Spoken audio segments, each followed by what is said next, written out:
BJ O'Neill here with the Business Coaching Success Podcast. So glad you're here, where I share with you strategies, tools, and tips to be able to grow your business coaching practice to six figures and beyond as a Christian business coach. Let's jump in. Welcome to the podcast, to the Business Coaching Success Podcast. Glad that you're here. In this episode today, we're talking about growth happens outside of the comfort zone. And quickly, if you are interested in starting, growing a business coaching practice, maybe you coach for free. Maybe you just have a call to help other businesses grow their profitability.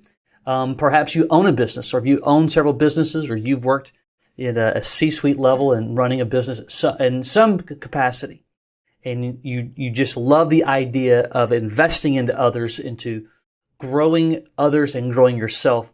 You just don't know where to start. You don't know how that works. You can visit businesscoachmastery.com. That's businesscoachmastery.com. Some information you can go over there, even if you want to have a quick conversation to learn how we help Christian men specifically grow business coaching practices. Okay? So growth happens outside of the comfort zone.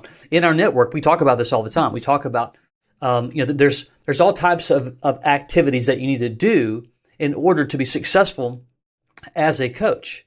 However, at whatever size, whatever your dreams, whatever your goals, whatever that may be for you, you're still going to have to do things for growth. And growth, in most cases, happens when we're a little bit, and or sometimes even a lot, we're uncomfortable. Get my words out. And so there are a few things I want you to consider. That because even if you have the right blueprint of the things that you need to do, whether you're going to go build relationships at networking events, or you're going to conduct workshops, or you're going to run paid lead gen on Facebook and LinkedIn and Instagram and things like that, you still have to master some skills. You still have to embrace some ideas and some understandings about what growth really looks like and what it takes. And so in reading, if you've never read Mastery by Robert Greene, I don't know that I agree with everything. However, I understand some of the things that he talks about neurologically is really, really important. I believe, and I hope you do too, God created who we are. He created you. He created me, right? He created the way that we operate. He created our abilities to choose. He created our abilities to have sight, to have sound, and to feel, to touch, all these things. Well, all of that goes into building anything, right? I don't care if you were going to build a Lego, a statue out of Legos. It still requires certain things beyond just putting little Lego bricks together, okay? So here are a few things that I want you to just, and this does require us to go, in order to be the best, in order to master my craft, in order to master my skill set, I understand that it has to go way beyond tactics. And so we start with this idea of strategy. Why would I do it this way? What should I be doing? How should I be doing? And we strategically begin to build a plan of how we're going to operate, who we're going to become, how we're going to influence others, and so on. There's a few things that he uncovers in his book. One is about the several different modes. One is a passive mode. And it's just suggesting that the suggestion is about in passivity, we're learning. We're observing is the word I'm looking for. Observing. We're reading. We're studying. We're watching, tutorials and so on. It's just passively kind of being in observation mode to understand what's really going on. It could be if you're starting, like we have coaches who are just now starting in our system. Well, they're in a passive mode because they are learning through training videos. They're learning, right? So you got passive mode. Then you have the practice mode, okay? That is, you can call it the apprenticeship mode, right? Where you are underneath the wing of somebody else's who's already been there and done that version, And so that practice mode is where I'm taking what I've learned through observation and I'm beginning to go apply it. But my purpose in this phase is strictly all about to practice the craft so I can find mastery. For instance, in our system, in our done-for-you system, we use high-profile software where we can sit down and find more than $100,000 for any business in 45 minutes or less. without them spending an additional dime on marketing or advertising, guaranteed. We call it the 100K challenge. It's a lot of fun, super interactive, but you have to learn how to do that. So as a part of our system, once coaches go through some training, their next objective is to begin to practice that with either another coach or a family member, or perhaps somebody that they know that owns a business that they can essentially let them practice this behavior, this assessment on them. That's the practice mode. Then you have the active mode. And this is the phase I want to spend the majority of our time talking to you about, because after coaching dozens upon dozens of coaches all across the country over the last many years, it is very apparent that the area that coaches really struggle with is they've got no problem with observing, learning, reading books and listening to podcasts, watching training videos, and so practice mode, being able to interact with those people that they know, and to be able to learn how to do a specific skill set, like in our case is conducting an assessment. But the one that's the most troublesome is now I need to actually take what I've observed, take what I've practiced, and go do it. And we call it the active mode. And here is the reason that, or I'll give you a few things to consider. So before I get into that, perhaps you're already coaching and you love the idea of making an investment. You're in the training zone. You've gone through some practice. You need to get out there, but you have stalled. All right. So I'm talking to you. If you are considering coaching, you're not there yet. You don't know where you're going to go do it, how you're going to do it, and so on. I want you to really embrace what I'm about to share with you, because when you get ready and when you begin to go do the thing, you're going to be faced with the active mode. Okay. And unfortunately, a significant amount of people, and this goes, by the way, we're clearly talking about business coaching, but this goes hand in hand with anything in the world. Doesn't matter what you do. Doesn't matter what kind of business you create. It could be about relationships.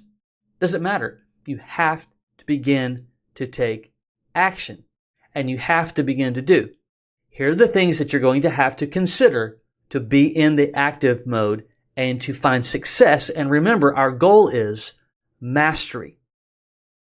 Number one, we have to embrace discomfort and fear. It is about impossible. And yes, different personalities are going to handle some of these things differently, but it's just about impossible to not have some level of fear and just challenge because of unknowns. And the only way that you can uncover the unknown is to go do it to know. And that's why this whole episode's call is focused around growth happens outside of the comfort zone. Because when you leave the comfort zone area, it's unfamiliar. Sometimes we don't understand it. Sometimes even early on, we automatically kind of lean into this I don't like it kind of mode, because typically we don't really automatically love or like what we don't know. So my challenge to you and my encouragement to you is to take a different perspective, have a different paradigm shift in your mindset.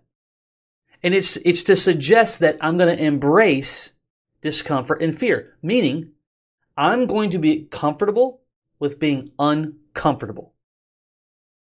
Because this helps you begin to learn more, learn at a deeper level, and to really have a heart for mastery. Because if you don't, you're barely going to do anything, and it's going to frustrate you. It's going to challenge you to the point to where that you're just not enjoying, and you're going to quit, along with anything else in life. And so don't just stay in the passive mode. Don't just stay in the practice mode. Begin to truly look at the practice mode and the passive mode and the practice mode, and kind of you're viewing the active mode up ahead, and you're excited about it. You're excited about what's to come. I don't know what's to come, but I'm excited about it. I'm excited about the fact that, you know what, this might be a little bit scary, but I understand that fear is going to push me outside of my comfort zone where I'm really going to learn. And you cannot master anything without passing through the zone of embracing discomfort and fear. The second thing is you want to commit to continuous learning and improvement. Mastery is a journey. It's not a destination. You don't just go master something. No one's just going to master it and it's over. Like you're done, you can check the box.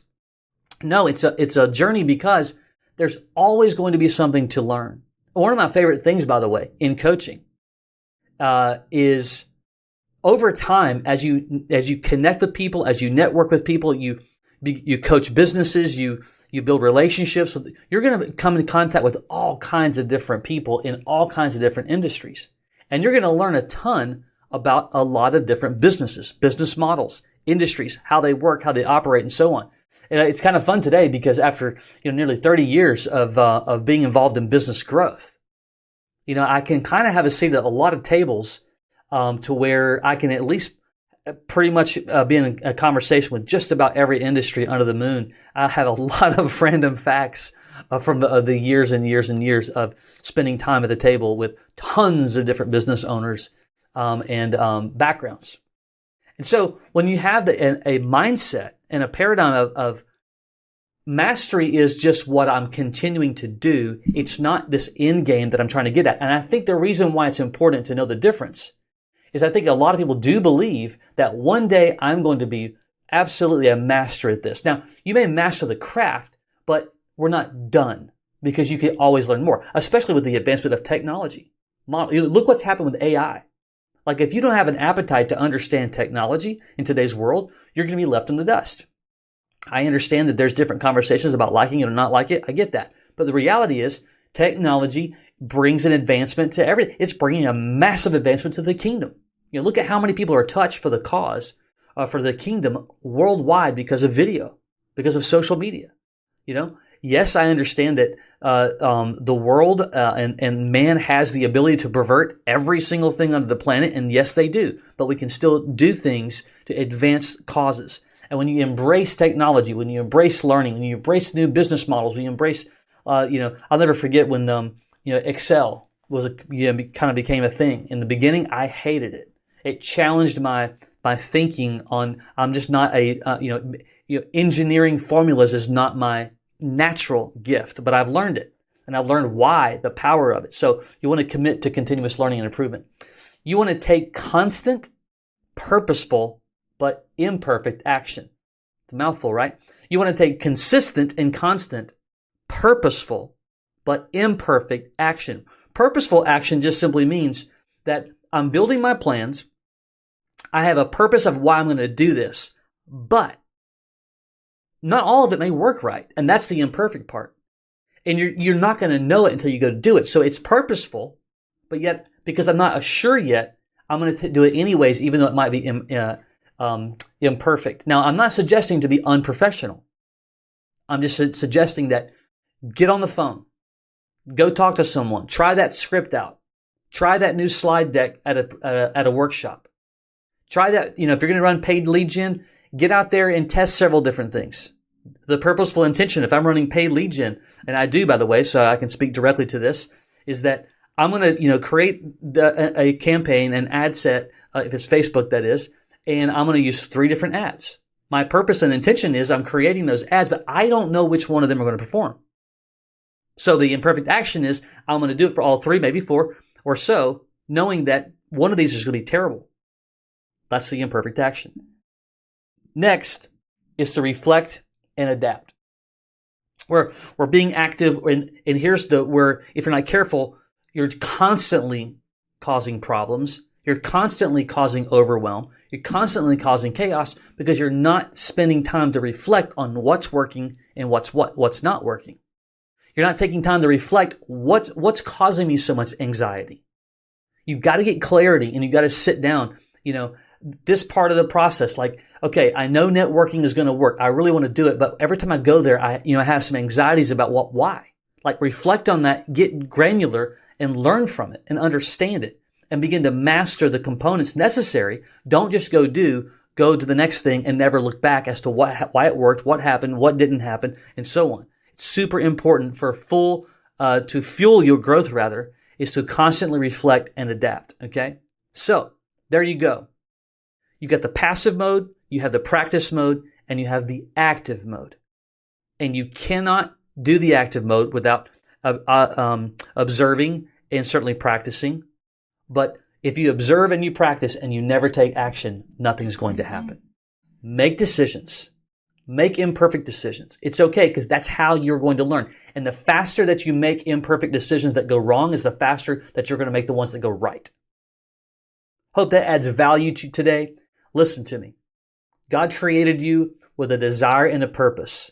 And if you feel called and led to be able to impact business owners, to help them grow profitability, to help them be vibrant in their community, to help them to be able to hire more, to pay better, and so on, to just really create something amazing, it requires us to learn.